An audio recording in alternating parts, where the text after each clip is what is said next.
Hi, Thak Ironworks. Welcome back. In this video, I'll be doing another installment in our chess set challenge, and I'll be doing a forged head once again. But this time, I think we first need to start out with addressing the elephant in the room. Hello, Jerry Morel. How are you? So today we are doing an elephant, and this is something I've wanted to do for a long time, but it's a bit of a departure from other animal heads because you got the trunk and the tusks and the big ears and everything like that. Not sure how this one is going to go. So starting out in something like this, oftentimes I will start playing with clay and stuff like that to try to mock out a process here. In this case, I've actually got Play-Doh. So I like Play-Doh, but although he's my least favorite of the big three of the Greeks, I like Aristotle probably the best. Socrates, he's all right, but Play-Doh, and stupid Republic, Utopia, Dystopia, more like it. Anyway, moving on. Okay, so I'm just going to make this into a square cross section, as I will be doing this out of square bar stock in my forging. So I'm going to be working with 1.5" square steel, so I've got this basically at around that, and I'm going to start out by drawing out a taper. Then I think what I will have to do is pinch it. I'd be using the fullers for that case. Something like that. And then I'll probably use a set hammer and come in like that.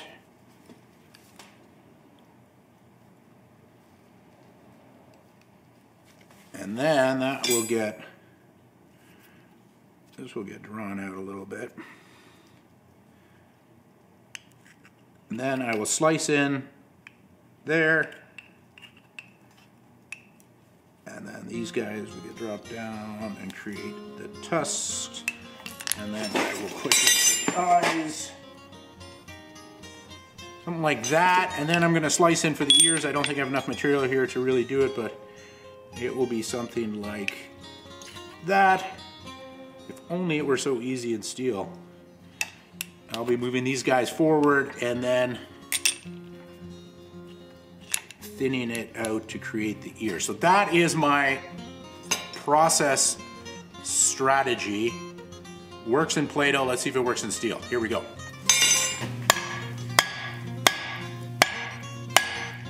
This is a big piece of steel. It's going to take a bit of pounding for me to get the shape.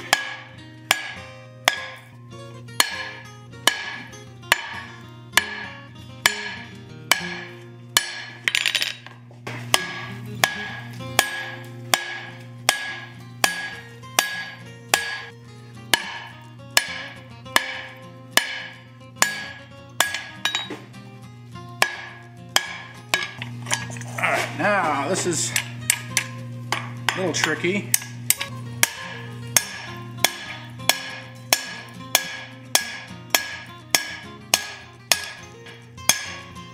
So just put it in the spring fullers here. I want to get a neck down where the trunk will be coming out.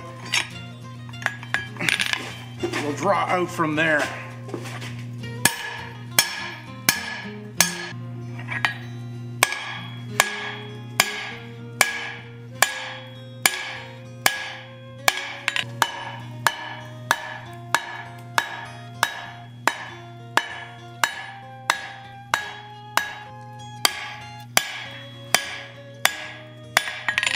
Okay, that is step one. I've established where the trunk goes. Now I have to drop down where the tusks and eyes are going to be.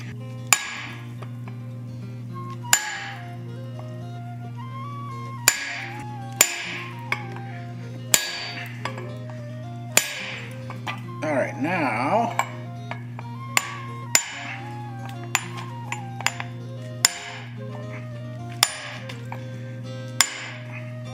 need to slice in the tusks so I can draw them out.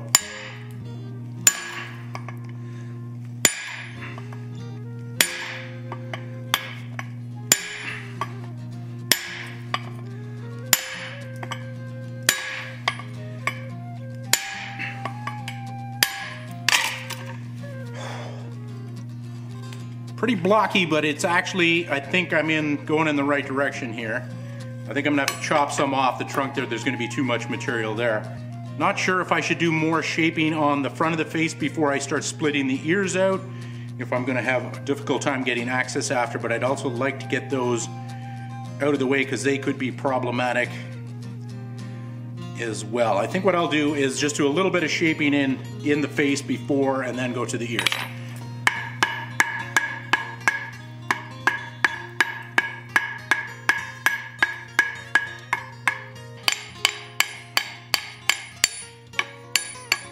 Tricky access to get into these tusks here. Let's figure out a strategy yet.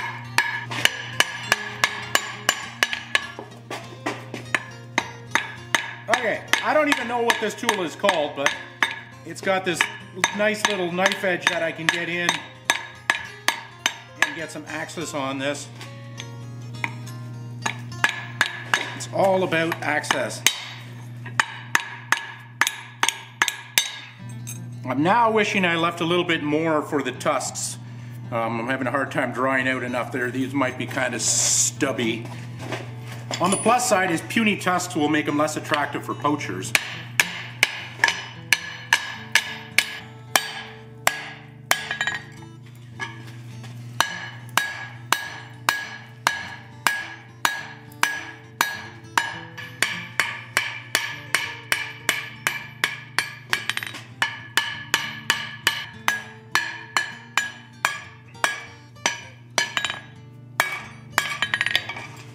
Okay, I think the trunk is looking okay. I think I'm gonna go into the eyes now and start working on that. Try to establish something in there. Yeah. Okay.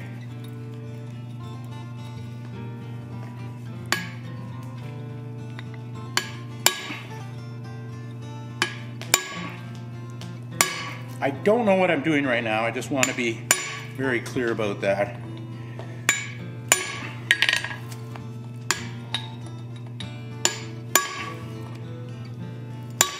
But I am having a good time, so there's that.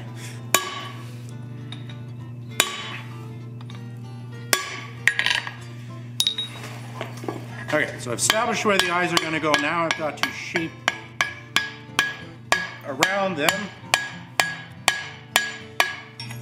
Okay, so I want to just get behind the eyes here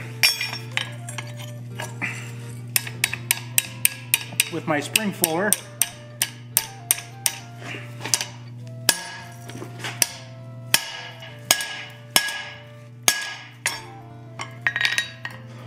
Okay, I don't know if that's going to help me or not, but it gives me a little bit change in contour there.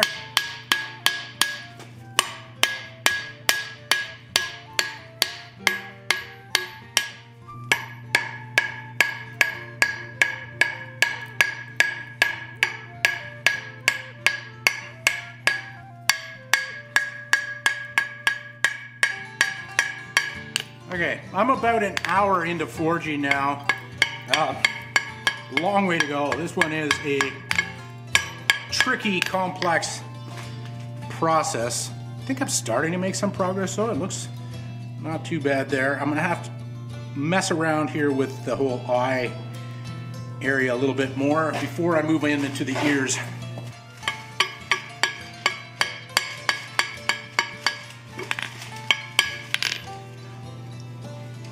Okay, I think I'm gonna have to save the rest of the facial features there until I get into the vise and I can really kind of get in at all angles. So right now I'm gonna go back and start slicing out the ears here, which will be a bit of a tricky process as well. But once I've got those established, then I think I've got all the features and we're just gonna have to do a lot of fine tuning. Okay, the slicing of the ears.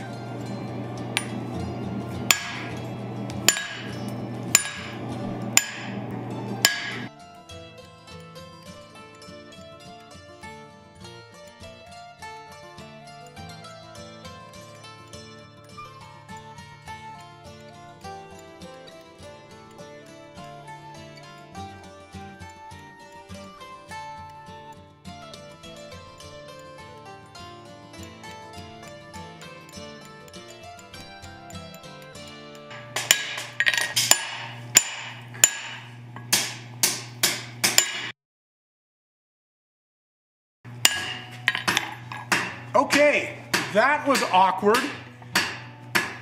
Now I've got to thin these puppies out there, get some nice floppy ears.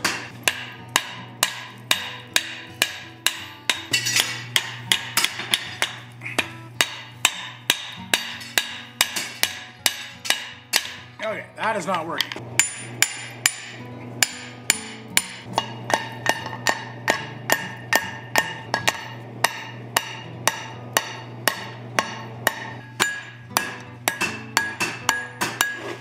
Okay, I'm going to start flaring out the other ear. We got in some shape there. I still want to go a lot more on there, but it is awkward.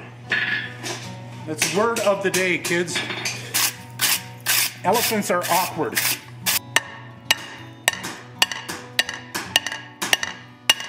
I still need to do some more work on the ears, but I've got that roughed out. I think what I need to do now is get over to the vise and start doing some more detail work on this thing.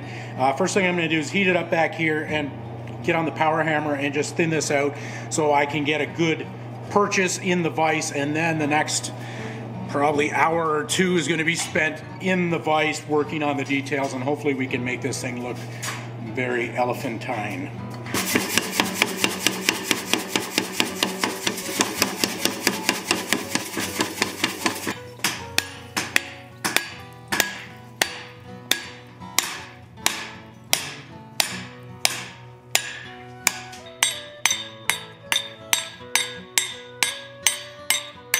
Okay, I'm about 2.5 hours into forging and I've only gotten to this point here. Still a lot to do, but I have yet to get to the vise, and that's where hopefully I'll be able to refine a lot of the details. So I think I've got it blocked out now enough that I can get over to the vise. So I'm gonna go have lunch and then I'll come back and we'll spend another chunk of time finishing this off. So yeah, I'm now got it in the vise here. I've decided I'm going to use the oxyacetylene torch for heating things up, just because this has a lot of little protrusions which are quite thin. It's hard to heat up the center mass, which I need, without burning the extremities. So I thought the torch might be easier. This way I don't have to take it in and out of the vise. I can just heat it in place and just heat the areas I'm working on. So let's see how it goes.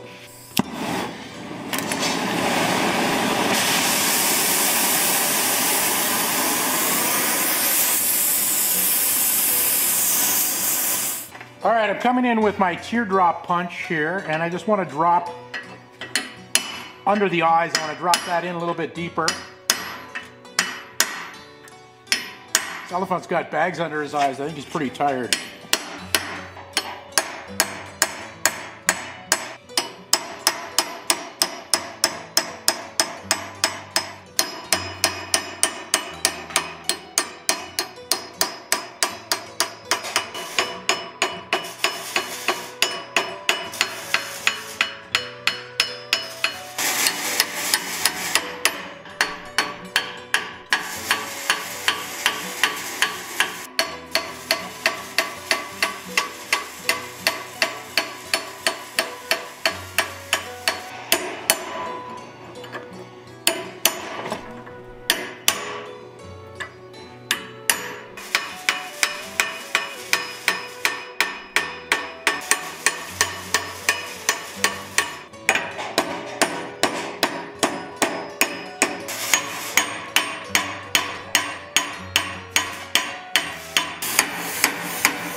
Tricky.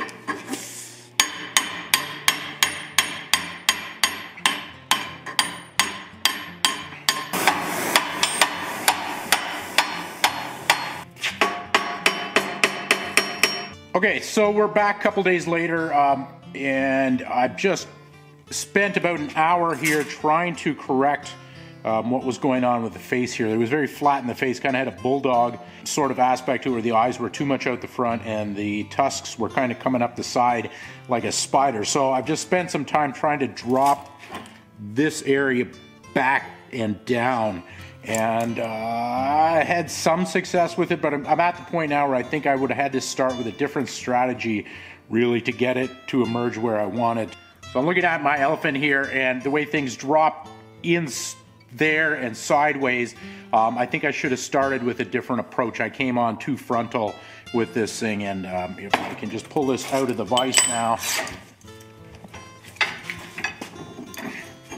and give you a full frontal of it, you can see it's got a squared off aspect to it, which is not quite anatomically correct. It actually looks like a pig. So this is when you get into the subtle markers that differentiate. You know, animals can be quite tricky to make one animal look the way it's supposed to and not look like a different one.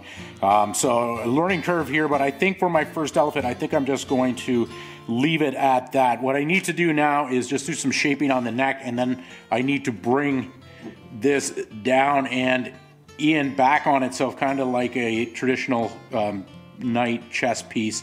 But there's a lot of material there, and this is all very delicate, so I'm not sure how I'm going to bend that. Also, I should point out, I would like to draw out the ears more, but again, it's just law of diminishing returns. Is for the amount of effort to get a little bit more movement in there, I think I'm just going to leave it. So I'm just going to jump on the back here, round this out a little bit, and then we'll figure out how to bend this.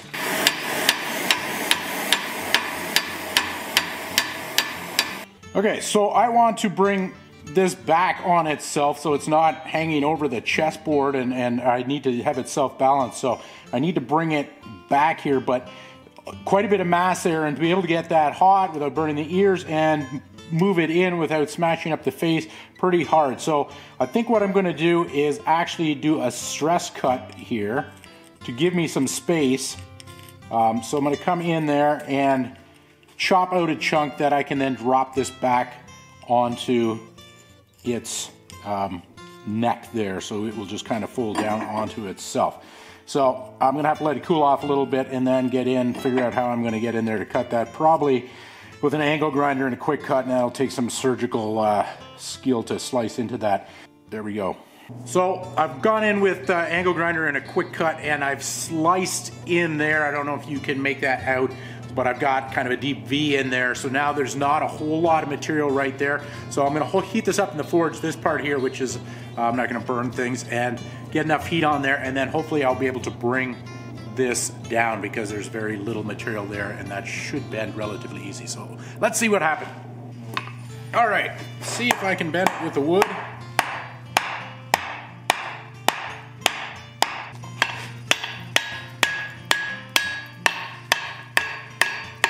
Okay, I'm just gonna say that's good enough. This one was a real beast to do, holy cow. But I wouldn't say I'm overly pleased with it, but at the same time, I think it looks kind of cool, and I had a lot of fun doing it. So a real learning curve on this one. I want to do more.